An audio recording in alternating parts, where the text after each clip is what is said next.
بسم اللہ الرحمن الرحیم۔ السلام علیکم دوستوں، بہنوں، بھائیوں اور بزرگوں۔ آج ہم عباسی خلافت کے 16ویں خلیفہ متعد باللہ کے خاندان کے دلچسپ تاریخ بیان کر رہے ہیں۔ اس ویڈیو میں ہم اس بااثر خاندان کی زندگیوں وراثت کا جائزہ لیتے ہوئے اسلامی دنیا پر ان کے اثرات کا جائزہ، سیاسی کامیابیوں سے لے کر ثقافتی شراکت تک جاننے کس طرح متعد باللہ کے خاندان نے اپنے دور حکومت میں تاریخ کے دائرے کو تشکیل دیا۔ براہ کرم اس ویڈیو کے اختتام تک ہمارے ساتھ رہیں۔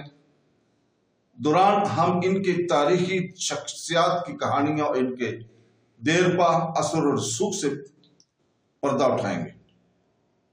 المتعد کی اکلوتی بیوی قطر الزندہ تھی۔ وہ احمد بن طولون کے بیٹے حسارویہ کی بیٹی تھی۔ اس کا اصل نام آسمہ تھا۔ المتعد نے اس سے پراکسی کے ذریعے شادی کی۔ جب وہ مصر میں اپنے والد کے ساتھ رہ رہی تھی، وہ 895 میں بغداد پہنچی۔ اس کا جہیز اتنا امیر تھا کہ کسی بھی شاہی خاندان کا خزانے کا مقابلہ نہیں کرتا تھا۔ وہ اپنے وقت کی سب سے ذہین اور باوقار خواتین میں سے ایک تھی۔ اس کا انتقال 8 جولائی 900 کو ہوا اور اسے خلیفہ محل کے احاطے میں دفن کیا گیا۔ اس کی لونڈیوں میں سے ایک چیچک تھی، وہ ایک ترک تھی اور مستقبل کے خلیفہ المقتفی کی والدہ تھی۔ ایک اور لونڈی شخاب تھی، وہ ایک یونانی تھی، پہلے ابن قاسم کی غلام رہ چکی تھی، جو 851 سے 857 میں بغداد کے تحری گورنر محمد بن عبداللہ ابن طاہر کی بیٹی تھی۔ اس کا نام نعیمہ تھا۔ اس کا ایک بھائی غریب اور ایک بہن خطیب تھی۔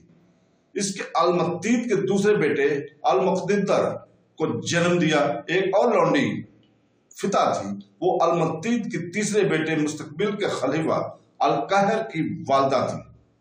اور ایک اور لونڈی داستان ہوا تھی، جو غالباً متعد کے بیٹے ہارون کی ماں تھی، جس کا انتقال 967 میں ہوا تھا۔